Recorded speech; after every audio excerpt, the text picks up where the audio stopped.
Hola queridos amigos de Latinoamérica y el mundo, este es el programa 15 de propiedad privada. Ya tenemos 15 programas de propiedad privada. Creo que vamos a romper algún récord en algún tiempo. Bien, un saludo a todos los que nos están viendo y los que nos van a ver en diferido a través de YouTube. Ahora estamos en Facebook Live y este es mi cuenta de Twitter. Les invito a que me sigan en Twitter. Mi cuenta es @pensardiferente y ya vamos a llegar a los 2800 y algo personas. Está bien, muchas gracias a todos los que nos siguen. 2800 personas en Twitter. Sé que es poquísimo porque hay gente que tiene 10.000, 20.000, 50.000, pero creo que para el entorno en el cual nos desenvolvemos, tener 2.000 seguidores en Twitter ya es bastante interesante. Y les agradezco a todos los que me siguen a través de Twitter y de todas las cuentas en Internet.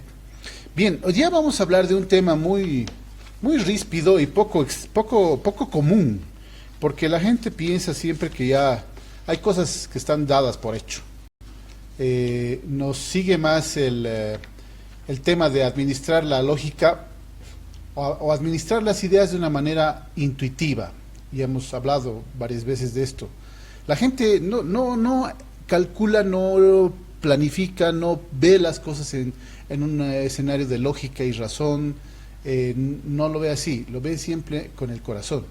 Cree que la intuición es muy importante y que cada cual es dueño de la verdad, cada cual tiene su criterio, cada cual, etcétera, etcétera, y al final lo único que estamos haciendo es bajar la cabeza intelectual y asumir todas las ideas marxistas que nos vienen encima, sobre todo del marxismo cultural. Entonces son escenarios muy complicados porque hay cosas que las damos por hecho. Creemos que la pobreza son culpables los ricos de que haya pobres. Creemos que la solución para la pobreza es eliminar la desigualdad. Creemos que o sea, es puro buenismo, ¿no? Puro corazón. Y es bien interesante, sobre todo las personas que defienden estas ideas generalmente no son pobres. Son gente de clase media alta, generalmente muy instruida, muy preparada, que tiene maestrías y una serie de estudios, seguramente muchos de ellos equivocados, como me tocó a mí estudiar administración de empresas, donde no aprendí realmente casi nada de la administración de empresas, pero resulta que esta es la gente que cree que puede pensar por los demás, ¿no? Entonces, cuando yo hablo de que hay que privatizar la salud, me vienen a decir, ¿y los pobres dónde van a ir a atenderse? Me dicen. Como si hoy día los pobres tuvieran seguro de salud. Como si hoy día hubiera gente pobre que tiene, es más, gente de clase media ni siquiera tiene un seguro de salud. Son los que me dicen que si yo planteara la privatización, no podrían tener nunca. No, hoy día no la tienen, para empezar. No hay ni buena educación, ni buena salud, ni nada. O sea, no existe hoy día. Entonces, para mejorar eso, hay que privatizar. Así de claro. Y no hay otra cosa.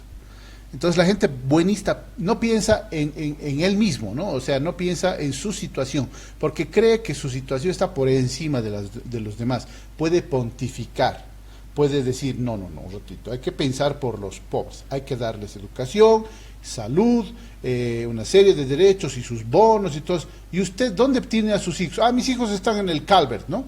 O mis hijos están en el Alemán. Mis hijos están en un colegio especial privado que me cuesta $400 al mes.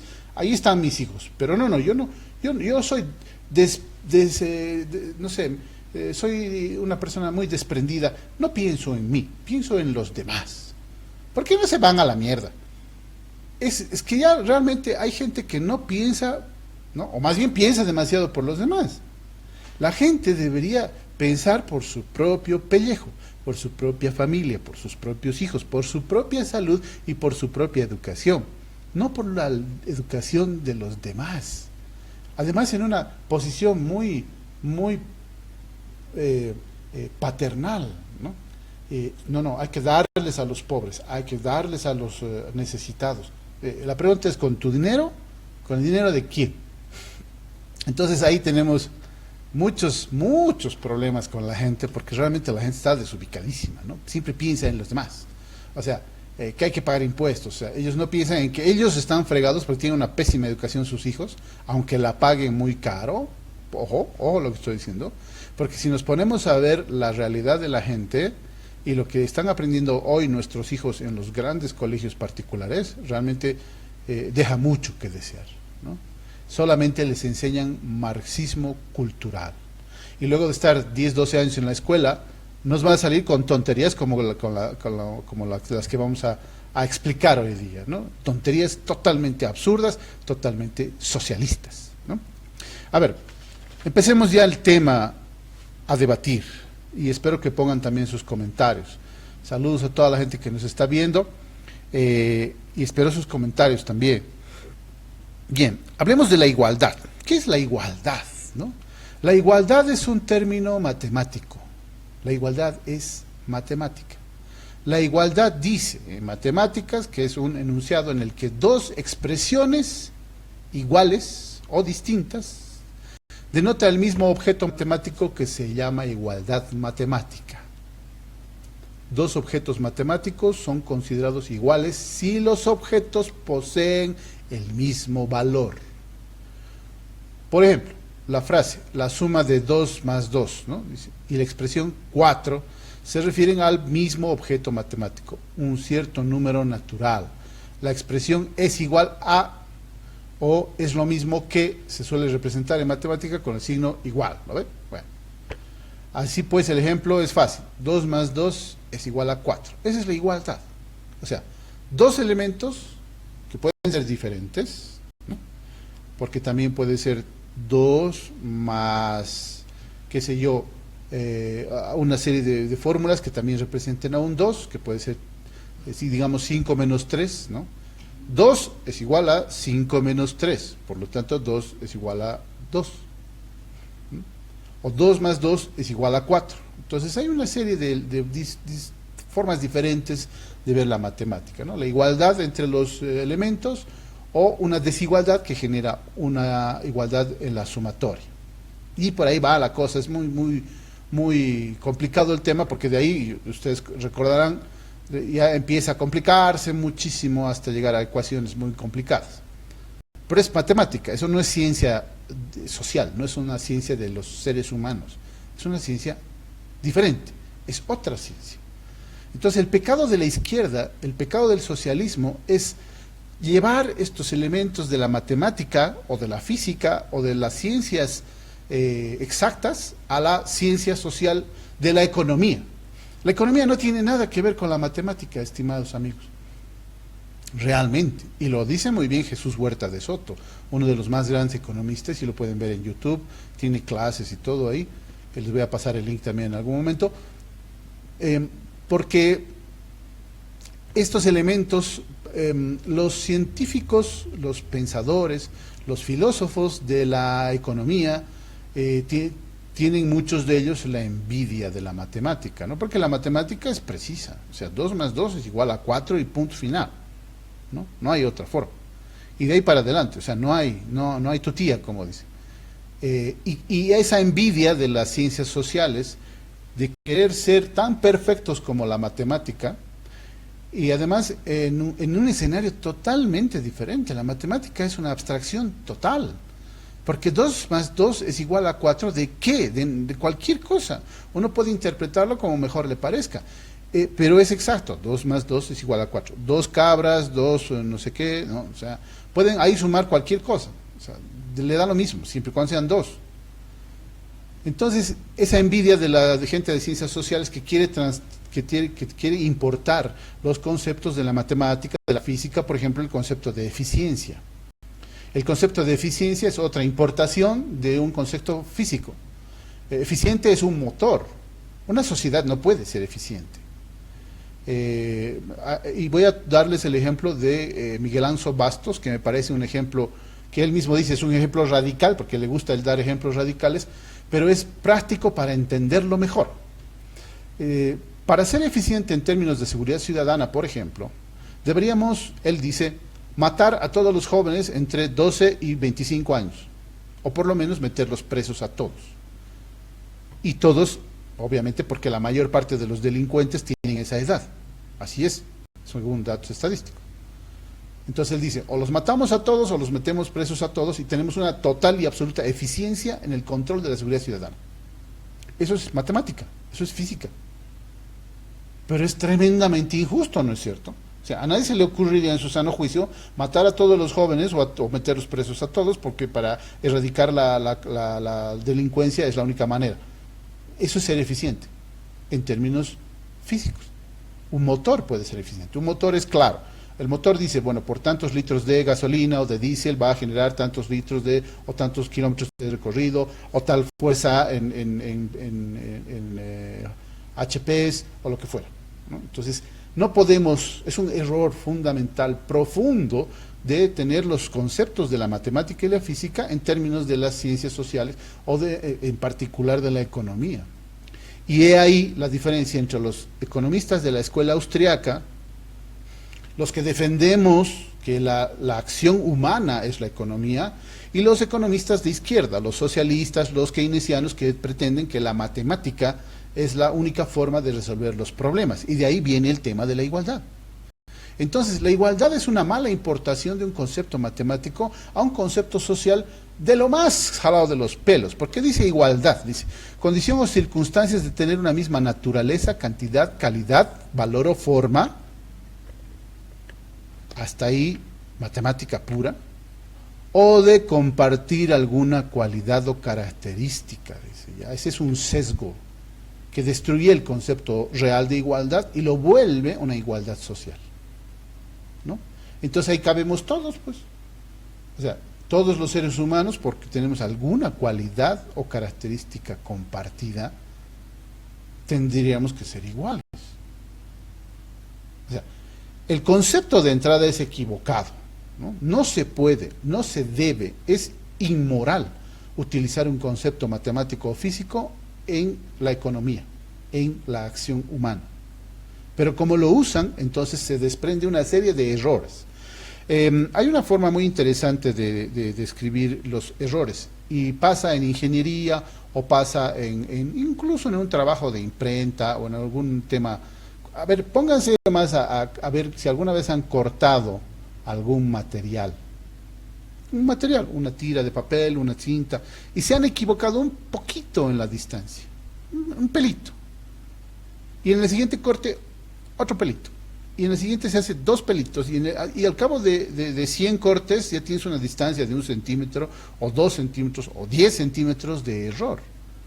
Y eso en ingeniería es imperdonable, porque no puedes construir un edificio con ese margen de error, de inicio, porque se va abriendo, ¿no? Y lo que empieza con 1 milímetro termina en 1 metro.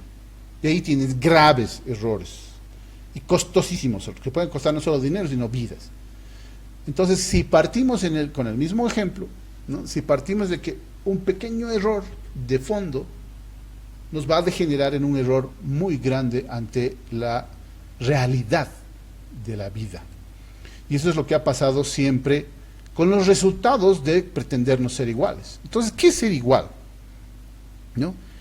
¿Qué es ser igual? Significa que, a ver, nadie puede ser más inteligente que otro, entonces todos son iguales de inteligentes. Nadie puede ser más lindo que otro, entonces todos son iguales de feos o de lindos, no sé. O, por ejemplo, divertidos, elocuentes, todas las características y cualidades de los seres humanos, piensen por un segundo que las volvamos iguales. Primero, que es un absurdo, y segundo, que es lo más estúpido del mundo, además de que es ilógico. Si fuéramos todos de verdad iguales, tendríamos hasta los mismos pensamientos, entonces de nada serviría que escuchen esta charla, porque resultaría que todos pueden decir exactamente lo mismo. Entonces nadie piensa, ¿no? Todos pensamos igual, entonces nadie piensa. Cuando todos piensan igual es que nadie piensa, por lo tanto todo lo que se diga ya. Entonces ya no valdría la pena escucharlo al Andrés y sus divagaciones, porque bueno, yo ya sé qué es lo que va a decir, ya es más, yo digo lo mismo, entonces no vale la pena, porque eso queda aburridísimo. ¿Cómo nos podemos hacer iguales? A ver, yo uso lentes, una medida muy alta, es de 8 dioptrías. ¿Cómo podemos ser iguales con aquella persona que no usa lentes? ¿Cómo puedo ser igual de un joven que tiene 22 años, que es exactamente la mitad de mi edad? ¿Cómo puedo ser igual con una mujer? ¿Cómo puedo ser igual con quién? Con un gran atleta, con Brad Pitt o con, no sé, el más feo del mundo. O sea, ¿cómo podemos ser iguales? No existe tal cosa como la igualdad en el ser humano. Entonces ahí, como eso es incongruente, se derivan dos cosas también más absurdas todavía, pero que parecen ya más matizadas, ¿no? Entonces hay dos cosas interesantes y ahí vamos a entrar en un pequeño debate con los liberales. La primera es algo socialita, dice igualdad social, ¿no? Igualdad de oportunidades. Entonces pasamos de la igualdad social, de la igualdad humana, o sea, tenemos una igualdad, somos todos iguales, dice. Pero como eso no se puede demostrar y cae en error al solo pensarlo, porque nadie puede decir, somos iguales cuando yo estoy hablándoles y los demás están escuchando, cuando yo soy, qué sé yo, estoy gordito y tengo que bajar de peso y el que es flaco, o sea, salta a la vista que no somos iguales. Por lo tanto, esa es una afirmación que cae por su propio peso. Y ellos dicen, no estoy hablando de una igualdad así, me dicen, estamos hablando de una igualdad social, ¿no? O de una igualdad de oportunidades, dice. A ver, ¿qué dice la igualdad social?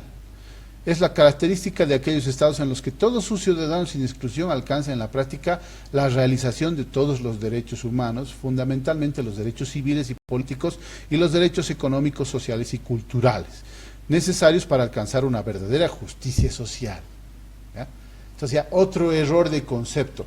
La igualdad o es igualdad o no es igualdad. No hay cosa como igualdad social, ¿no?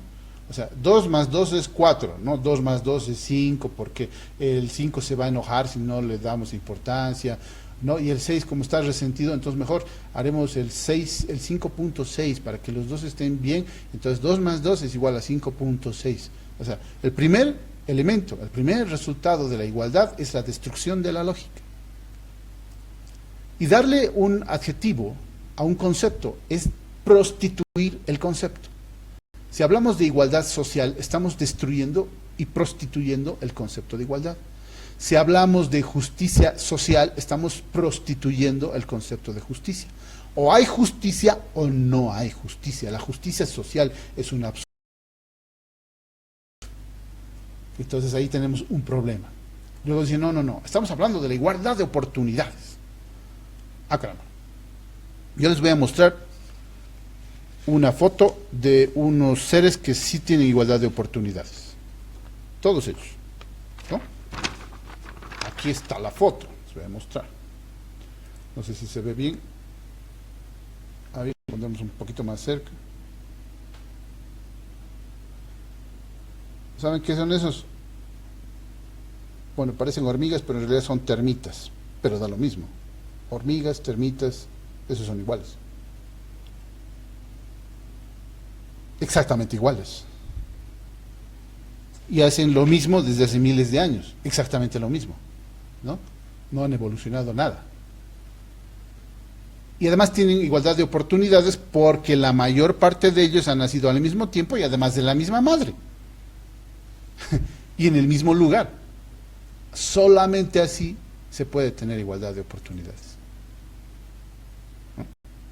Yo no conozco seres humanos que miles hayan nacido al mismo tiempo de la misma madre y en el mismo lugar. Eso no es una condición humana, eso es una condición de un insecto. Entonces, la matemática y la física, como no funcionan en la economía, los economistas de la izquierda, que han planteado ese absurdo, quieren encajar a toda costa el concepto y le ponen adjetivos al concepto de igualdad, le ponen igualdad social, igualdad de oportunidades. Volviendo al tema mío, ¿cómo voy a tener las mismas oportunidades si yo me saco los lentes y prácticamente soy una persona inválida? O como dicen ahora, ¿no? Con diferencias, ¿cómo es? Con capacidades diferentes. No, sería inválido, me moriría, realmente. Sí. Si yo viviera en el año, qué sé yo, en 1900 nomás, y tuviera este problema de vista, probablemente ya me hubiera muerto. Porque para la actividad que uno debería realizar en esa época, ¿no? La actividad física era muy importante. Y eso significa que yo debería ver, por lo menos para que no me tumbe un poste, una herramienta o cualquier cosa, porque el trabajo en esa época no era pues en una mesa y con escritorio, y si mis lentes se rompen yo puedo conseguir los otros en 2 horas.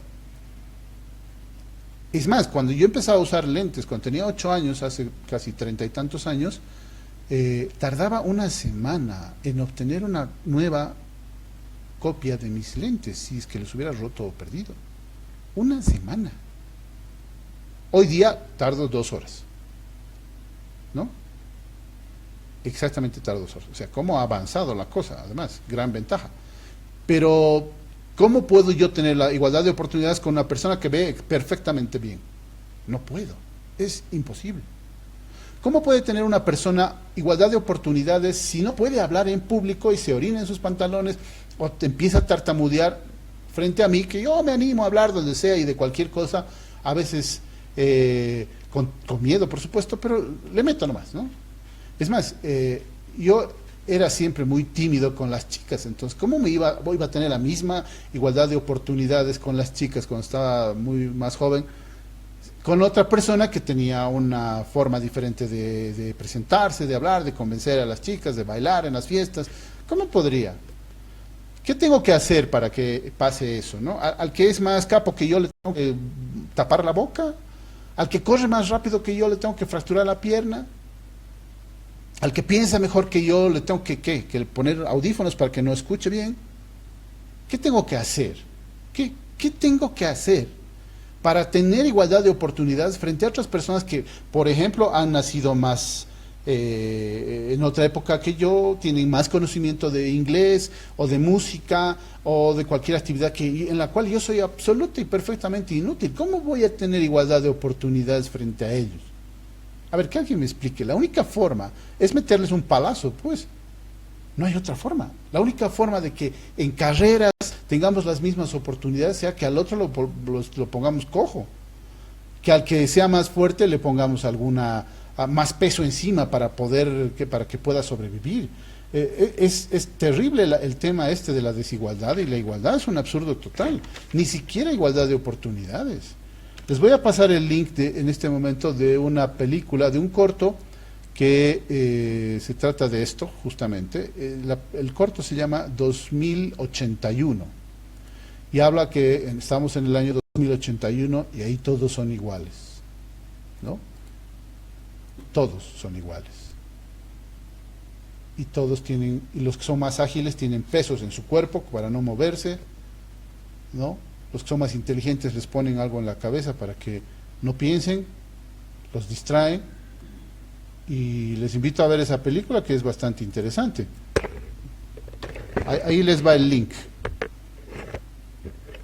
Es una película que se llama 2081 y habla de exactamente ese tema, ¿no? De qué pasaría si todos somos iguales.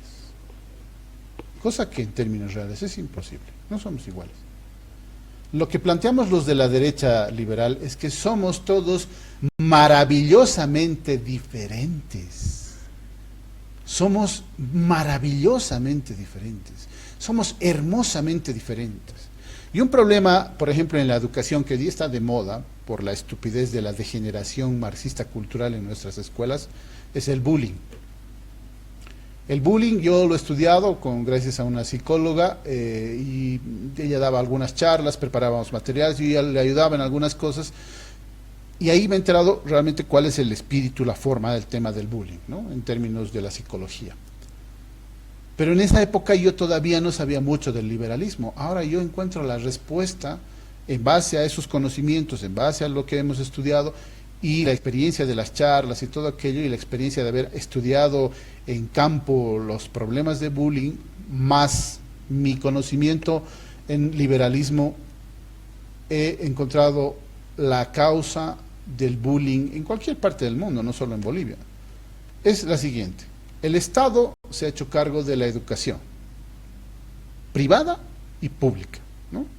Es absoluto. El Estado se hace cargo de las dos.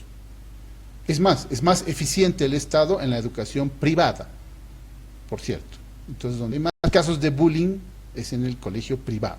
¿Por qué? Porque la lógica de la educación estatista es que todos seamos iguales. Entonces, este principio de la igualdad se lo pasa a la educación para decirle al niño que somos iguales todos. Somos iguales todos. Somos iguales todos. Entonces, en todas las materias, matemática, ciencias naturales, lenguaje, ¿no?, educación física, todos somos iguales. Y ese absurdo de que no hay que apoyar al que es diferente, ¿no? Entonces ya pues realmente se manifiesta. Entonces hay una cosa muy interesante que pasa con los niños. Si te dicen matiné, tarde y noche que somos todos iguales, te quieren grabar en la cabeza, todos somos iguales, todos somos iguales, todos somos iguales. Pero resulta que la evidencia de la realidad es diferente. Resulta que no somos iguales. Resulta que esa chica es más feíta. Resulta que ese chico es más gordo. Resulta que ese otro chico es más alto. Resulta que esa chiquita es muy chata, es bajita. Resulta que ese es más guapo, esa es más fea. O sea, entonces los chicos que están con el chip socialista metido en la cabeza dicen: un ratito, ¿no?, todos deberíamos ser iguales. Entonces al que es desigual le sacan la mugre. ¿Sí o no? Todos los casos son así. ¿A quiénes destacan? Al que es gay, al que es afeminado, al que es más corcho, más estudioso, al que es más burro, al que es más lento, al que es más rápido, al que es uno de los extremos de alguna cosa, ¿no? Palo. Bullying. Claro, pues porque en la escuela te enseñan que todos somos iguales. Entonces tú no aprendes a aceptar a los demás diferentes. Somos como los glóbulos blancos en la sangre. Ven algo diferente y lo atacan. Funciona para los glóbulos blancos porque esa es su tarea, pero no para los seres humanos. Entonces el bullying es un resultado directo de la igualdad en la educación. Porque los chicos dicen: no somos iguales. Entonces al que es desigual, palo, para que sea igual que nosotros, para que se cohesione al sistema, que sea un ladrillo más en la pared, como dice Pink Floyd. Entonces es muy peligroso hablar de la igualdad en términos de la realidad. Entonces ya hemos dicho, igualdad social, igualdad de oportunidades, son todas mentiras. No puede existir tal cosa, no puede existir tal cosa. Pero de ahí seguimos avanzando. No solo se queda con ese absurdo, sino que además le inventan temas matemáticos como el señor Corrado Gini, que inventó, ¿no?, se hizo una serie de fórmulas a principios del siglo XX para justificar sus absurdas ideas de igualdad, ¿no? Entonces ellos creen que la igualdad es una cosa buena y positiva para los seres humanos porque la pobreza es fruto de la desigualdad, ¿no? Esa es su premisa y ese es un error filosófico de apreciación. La pobreza no es culpa de los ricos. Alguien se queda con lo del otro. La pobreza no es así. La pobreza tiene otro origen que lo vamos a explicar una vez terminemos esa parte. Pero estos señores creen que la pobreza se genera por la desigualdad de oportunidades, por las desigualdades sociales, por la desigualdad en general, por la desigualdad. Han inventado, este señor Gini ha inventado una gráfica, ¿no?, que se las voy a mostrar aquí. Bastante simple, ¿no? Pareciera muy buena la gráfica. A ver, vamos a ver si se ve mejor ahí. Ya. Ahí dice la línea verde, que es la línea perfecta de igualdad.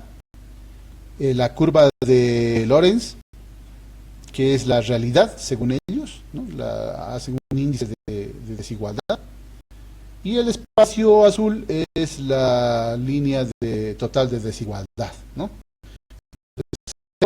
Desigualdad es cuando todos tienen, ¿no?, se han distribuido la riqueza de manera igualitaria para todos. Entonces eso es lo bueno según Gini. Y lo malo es arriba, donde el índice es 1, donde quiere decir que aquí arriba, pues, una sola persona tendría toda la riqueza del mundo y aquí todos tendríamos toda la riqueza del mundo, ¿no? ese es el índice de Gini, que cualquier político que se precie en Bolivia maneja muy bien, ¿no? Y dice, no, el índice de Gini dice que los países pueden luchar contra la desigualdad, que hay una desigualdad muy grande, que no sé qué, no sé cuánto.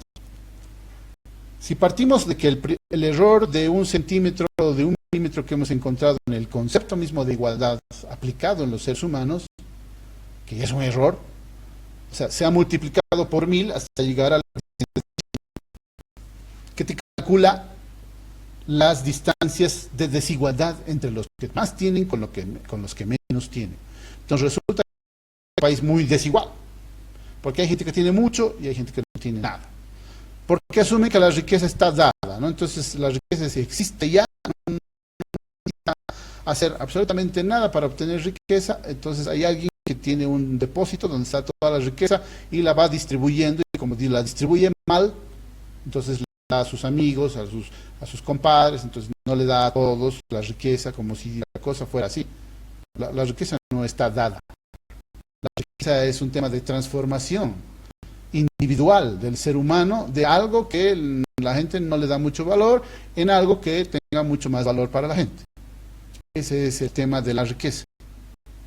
Como la riqueza no está dada, el índice de Gini no sirve para nada.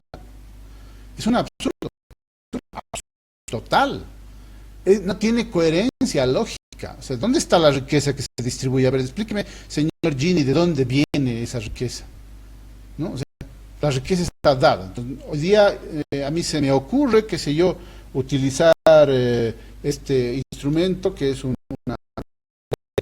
puerto USB y lo convierto, qué sé yo, en un matamosquitos que aquí están viniendo bastante y le doy un valor diferente y por lo tanto, ¿y esa riqueza dónde estaba?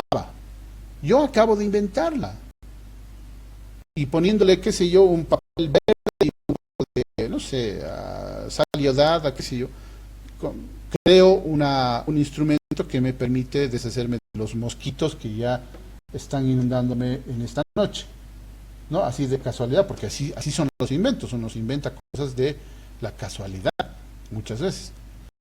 Entonces, Gini y la izquierda y los socialistas plantean de que ya la riqueza está dada y que es un tema de mala distribución, ¿no? Y plantean una serie de cálculos y nos dicen que la desigualdad es algo malo.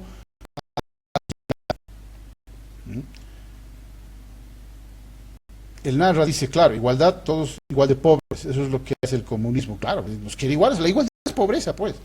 Y ahora vamos a entrar al tema, pero vayamos un poquito en el, como dice mi amigo de la izquierda, dice en el correlato del asunto. Conrado Gini, o sea, Conrado Gini, y que habla de la desigualdad, y que se convirtió en un gran, hoy día, cualquier persona que no tenga mucho criterio sobre economía real, piensa que el señor Gini es un gran tipo, un filántropo muy bueno, que le dio la oportunidad al mundo de deshacerse del problema, descubriendo que el problema era la desigualdad, ¿no? Pero resulta que ¿quién era Conrado Gini? Conrado Gini era un estudioso, ¿no? A ver, vamos a leer aquí un poquito su biografía. Dice, era un demógrafo y estadístico del fascismo, ¿no? Aquí nos muestra una foto con Mussolini. O sea, si lo buscan en internet van a encontrar una foto con Mussolini. Dice, el coeficiente de Gini existe desde hace más de un siglo. Igualdad de un país en una escala de 0 a cualquier otra forma de distribución desigual. Se aplica el índice de Gini a cualquier cosa, porque ya está de moda, entonces todos hablan del índice de Gini. Su principio es simple, dice, si toda la riqueza del mundo estuviera en manos de una sola persona, el coeficiente es igual a 1. Si toda la riqueza del mundo estuviera repartida en partes iguales, el coeficiente es 0. ¿Ya? Pero se olvida el señor Gini que la riqueza es un tema absolutamente subjetivo y que la generación de riqueza es totalmente imposible de calcular. Nadie puede saber cuánta riqueza existe en el mundo porque nadie puede pensar en ningún momento de la historia qué es lo que están pensando millones de seres humanos humanos que piensan diferente y que generan riqueza de cosas que hasta nosotros no se nos hubiera ocurrido jamás. Entonces resulta que el señor Gini sí puede determinar que existe una riqueza, no hay otra forma de incrementarla y por lo tanto hay que redistribuirla de una manera solidaria. Era un fascista, un socialista de izquierda radical, violento, que planteaba la primacía del hombre blanco en Europa. Por eso eran aliados de Hitler, tenían sus alianzas con los comunistas. Ojo, un paréntesis.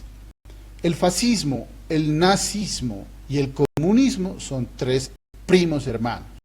Los tres son la extrema izquierda de violencia, estatismo, de imposición de la fuerza, de quitarle a la gente todos iguales, ¿no? Unos a favor del hombre blanco, del imperio romano, ¿no? El fascismo. El otro de la raza aria y el otro del proletariado. O sea, esas son las únicas diferencias. Estaban entre ellos por envidia, pero ese es otro tema. No porque pensaban diferente, sino porque ellos, ¿no? Es como existe a los cangrejos en la bolsa, ¿no? Entonces no se dejaban salir a ninguno, entre ellos se destruía. Y siempre ha sido así. Y si vemos hoy día, los socialistas del gobierno, ¿no? Los socialistas de la oposición, ¿no? El señor Cusi, que es más radical, yo he hablado con él un par de veces en algunos debates, que me daba miedo porque si el tipo fuera presidente nos hubiera metido bala y a todos presos. Pero como ese señor Cusi está de moda del buenismo que nos lleva, entonces él se pelea con el gobierno porque no le deja entrar al aparato de la repartija. Punto.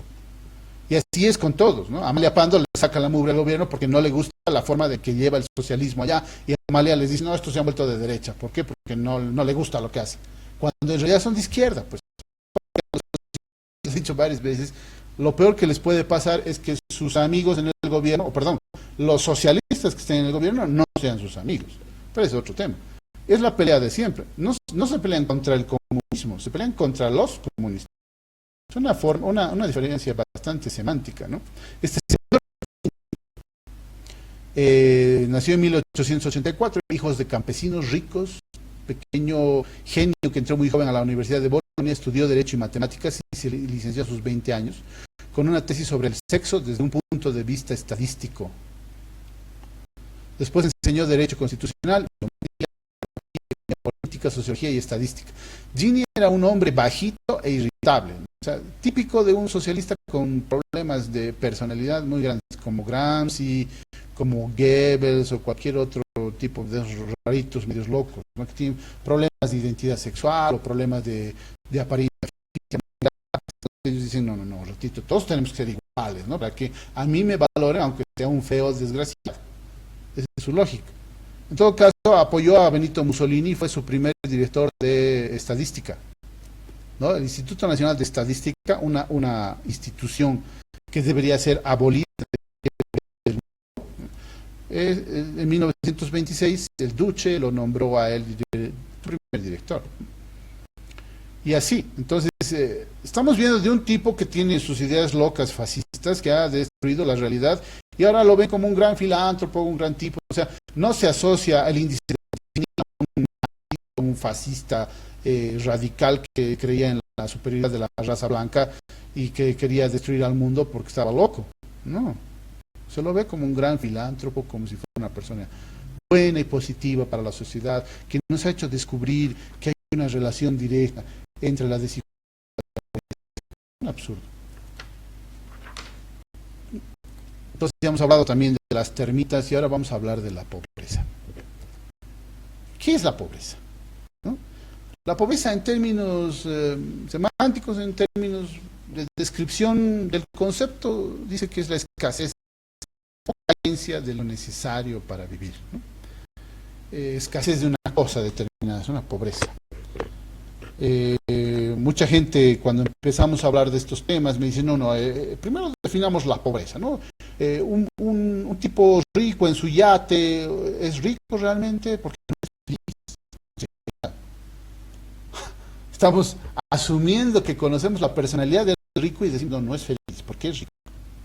En cambio, el pobre sí es feliz, por lo tanto, no es pobre, tiene mucho, tiene paz, tiene...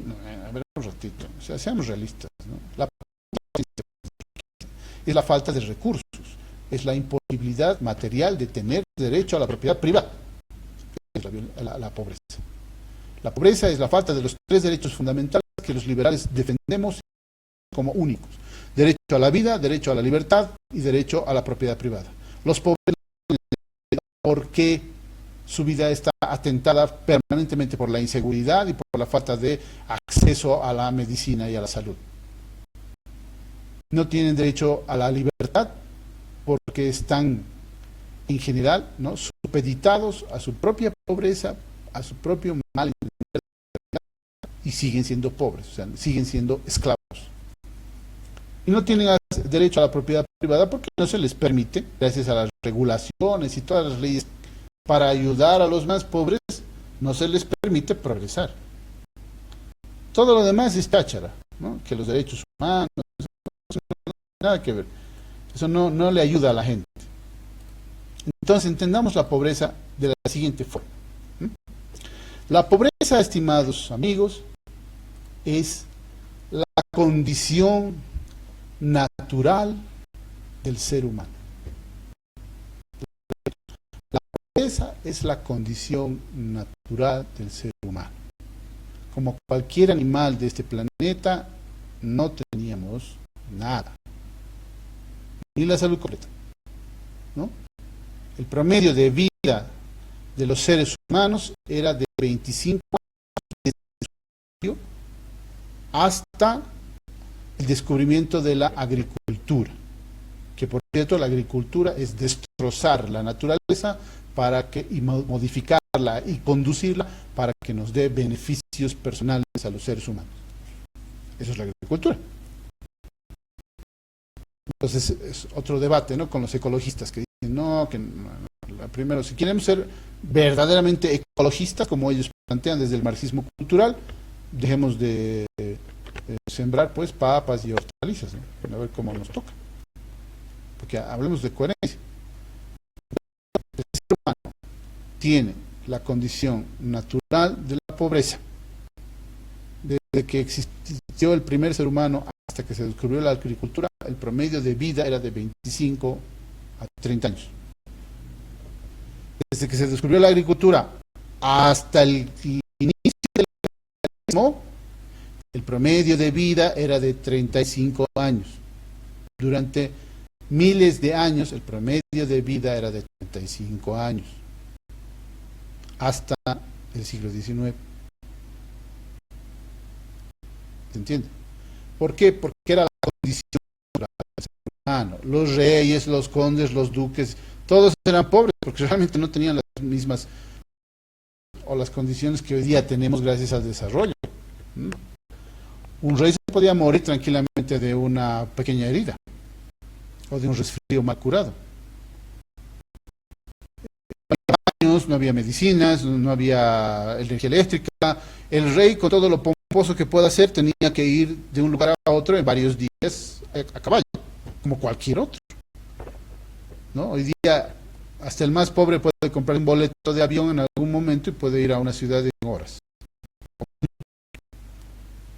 Entonces la realidad es que toda la sociedad, todo el mundo, todos los seres humanos eran pobres hasta el siglo XIX. Aquí tenemos un cuadro.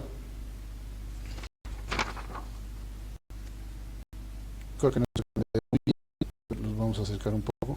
Ahí. Y se los voy a mostrar.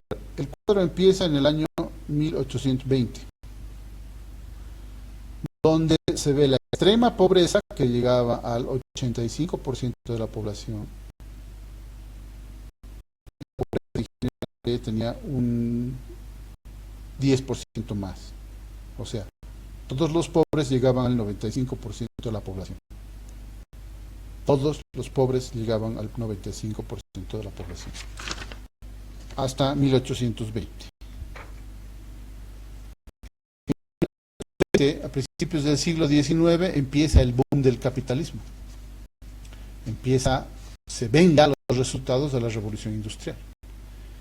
Y desde 1820 hasta 1920, gracias a Dios, no existía el socialismo como hoy día lo conocemos en el mundo. Bueno, hasta 1917 en realidad. Y eso le permitió al capitalismo, al liberalismo, crecer. En el siglo XIX todos los economistas eran liberales. En el siglo XIX todas las economías de los eran liberales. Todos los países de alguna u otra forma entraron al capitalismo. Muy primitivo, muy básico, muy pobre por supuesto, pero empezaron a salir de la pobreza. Y si se fijan también hay otra gráfica por acá, que abruptamente cae más rápidamente que la tendencia de la bajada. Este cuadro empieza en los años 80, la caída vertiginosa de la pobreza, porque este cuadro mide la pobreza, porque en esos años cayó el muro de Berlín y muchos de los países comunistas dejaron de ser comunistas. Y hasta el día de hoy la pobreza empieza a caer cada día. Cada día la pobreza empieza a caer. Entonces, gracias a ello es que la vida de los seres humanos empieza a... Es la única forma. A ver, recapitulemos. La condición natural del ser humano es la pobreza. Lo que hay que explicar, como dice Miguel Anzo Bastos, es la riqueza. ¿Cómo salimos de pobres? Y es gracias al capitalismo, y este cuadro nos lo muestra. Trabajo duro, ahorro e inversión de capital, ¿no? Entonces, ¿por qué en Bolivia somos más pobres que en, no sé, en Panamá o en Estados Unidos? Porque en Estados Unidos todo el siglo XIX han empezado a trabajar. Nosotros hemos llegado más tarde a este proceso. Nosotros hemos llegado casi unos 80 años más tarde. Y el Partido Liberal que existía en Bolivia desde 1880, 85 más o menos, tuvo apenas 20 años de gobierno, más o menos hasta 1921, donde se termina el último partido de derecha liberal que existía en Bolivia, en 1921, ahí terminó. Entonces apenas hemos tenido los bolivianos 30 años realmente o menos de 30 años realmente de capitalismo de libre mercado, que nos ha permitido tiempo. El nivel de vida de los bolivianos pasó de 30 años a 45, a 50, a 55. Y aquí tengo esta otra gráfica. Ah, no, está de cabeza, aquí, así es. Voy a tratar de tener un programa ya con más software, pero aquí empieza el promedio de vida de los bolivianos en el año 1960 era de 40 años. Y crece en una curva, pero sumamente constante, la vida de los bolivianos. ¿Eso qué quiere decir para empezar? En términos políticos significa que no es el gobierno el que nos hace crecer, no es el gobierno el que nos mejora la calidad de vida, porque aquí hubiera algún tipo de variación en relación a los gobiernos. Si un gobierno es más malo,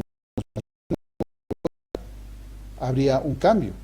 Resulta que el impacto del capitalismo en el mundo ha sido tan que crecemos a pesar del gobierno, que la gente en Bolivia sale de la pobreza a pesar del gobierno.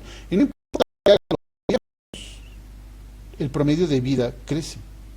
No importa lo que hagan los gobiernos, la tasa de pobreza baja.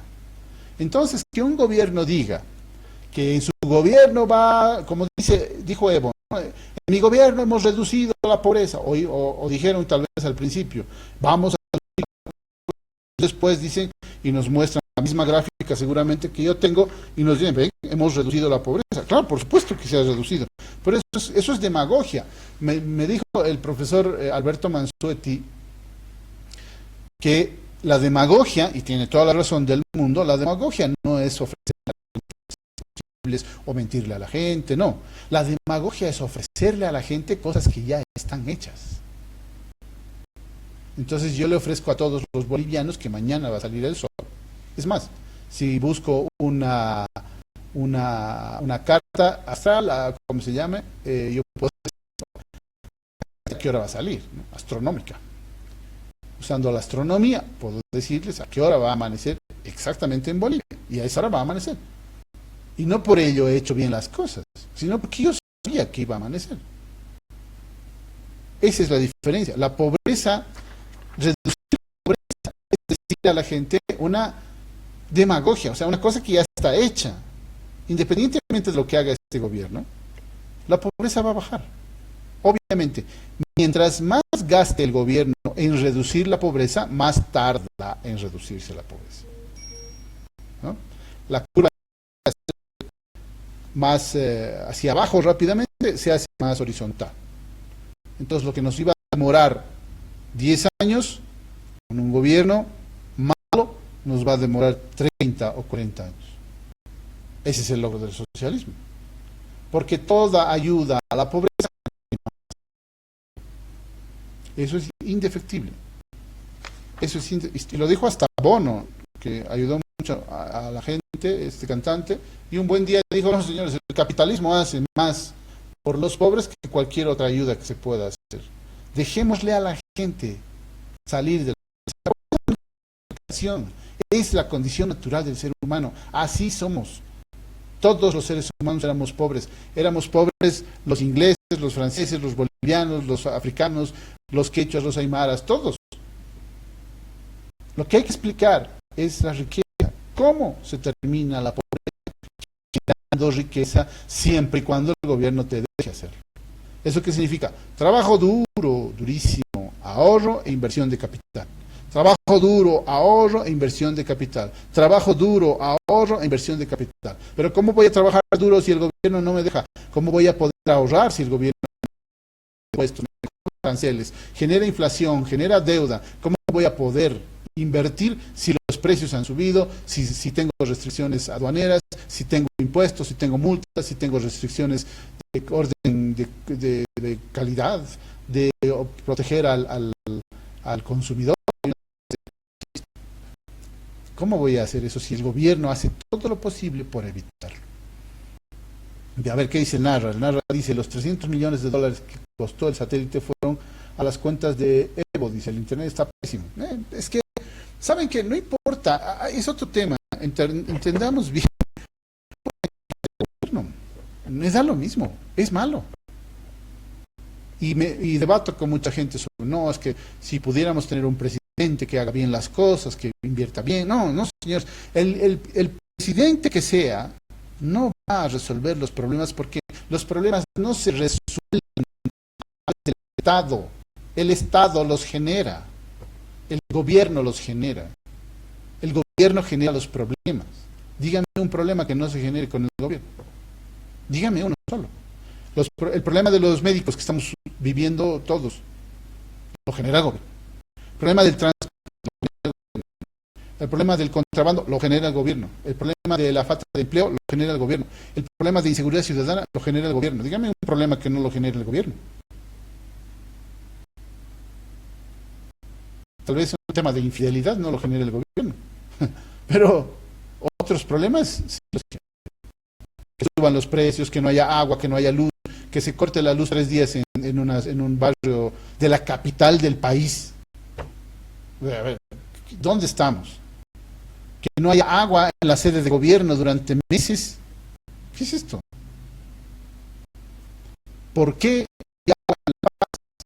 Porque el gobierno, por ley, ha dicho que nadie puede invertir en temas de agua, salvo que sea el propio gobierno, se tiene monopolio.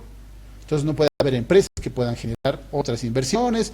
Si ustedes pudiéramos reunirnos y tener 60 millones de dólares y construir una represa mejor, una mejor, purificarla de mejor manera, no sé, pues no se puede. Es imposible, es ilegal. En Cochabamba hay un problema del agua gravísimo. Han inaugurado el tema de la represa y no pasa nada. Seguimos con el mismo problema. Porque el gobierno planifica desde arriba. que se planifican desde arriba, nunca han funcionado, porque la pobreza no es en repartir riqueza, no se soluciona repartiendo la riqueza, no se soluciona repartiendo el IDH, porque para empezar eso ya viene de un robo. El tema de los hidrocarburos es grave, porque los hidrocarburos no somos los bolivianos, no son los tarijeños, no son los no son los orureños, no son los chuquisaqueños, los que están ahí en el pozo, no son. Deberían ser los que son dueños físicos del terreno, pues, que tienen nombre y apellido. Y pueden ser dos personas o una sola que han tenido la desgracia de que en su tierra haya un pozo petrolero. Porque el gobierno se los quita, y punto. O una comunidad, un pueblo indígena, o un pueblo pequeño, una ciudad pequeña, que cerca de ahí, en su territorio, un campo petrolífero de gas, el gobierno les expropia y ya no tiene nada. Y de paso tiene que estar mendigando por sus regalías. Cuando en realidad son los dueños reales que deberían quedarse con toda la utilidad. Eso es desarrollo. Esa es la economía real. Ese es el problema del Estado, que atribuye funciones que no le competen. Porque parte de estos principios errados de que todos debemos ser iguales, que todos tenemos que tener oportunidades y que todos estamos ahí fregados porque somos desiguales. Pues. Y otro tema importante que ante la ley, y ese era el debate que podemos tener entre los liberales. Muchos liberales plantean que la única igualdad, se da ante la ley. Es más, te ponen algunos letreros últimamente en los restaurantes, todos somos iguales ante la ley. Y muchos liberales plantean que ese es el principio real de los derechos del ser humano, de la igualdad ante la ley, y que no puede existir otro tipo de igualdad. Entonces, ahí hay una contradicción entre los liberales que dicen, no podemos ser todos iguales, como les he explicado, pero sí podemos ser iguales ante la ley. Entonces, hay una incongruencia. Porque lo correcto es decir que la ley posiblemente esté mal hecha, que la ley posiblemente sea mala, posiblemente sea injusta, posiblemente se haya roto por alguna forma de coerción o de acuerdo entre amigotes y nos ha degenerado en una legislación, no justicia, sino legislación mala.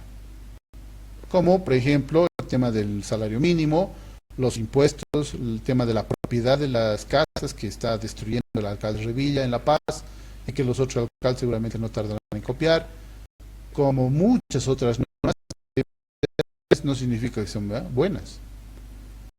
Yo debo pensar que las leyes en Bolivia, por definición, son malas. Porque lamentablemente la mayor parte de las leyes son malas.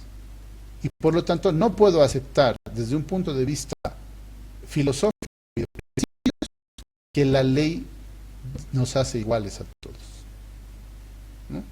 O que todos somos iguales ante la ley. No. Lo correcto es que la ley debe ser igual para todos. Una ley igual para todos, entonces deja de ser y deja los principios fundamentales del derecho y debería ser eliminada, debería ser derogada. Entonces, por eso mismo, el tema de la igualdad es una gran mentira, ¿no? Porque a la gente le gusta pues la flojera, le gusta ser igual al rico sin trabajar, le gusta ser igual al que tiene todos los privilegios sin haberse esforzado, le gusta que le aprueben a todas las materias, que le pasen de curso, que le aumenten de sueldo, que le asciendan en el cargo, que se compre auto sin haber trabajado un puto día en su vida. Ese es el problema de la igualdad. La igualdad tiene una raíz muy profunda que convence a mucha gente, porque su principal fundamento es la envidia. Por eso funciona muy bien el socialismo, porque genera envidia y legaliza la envidia.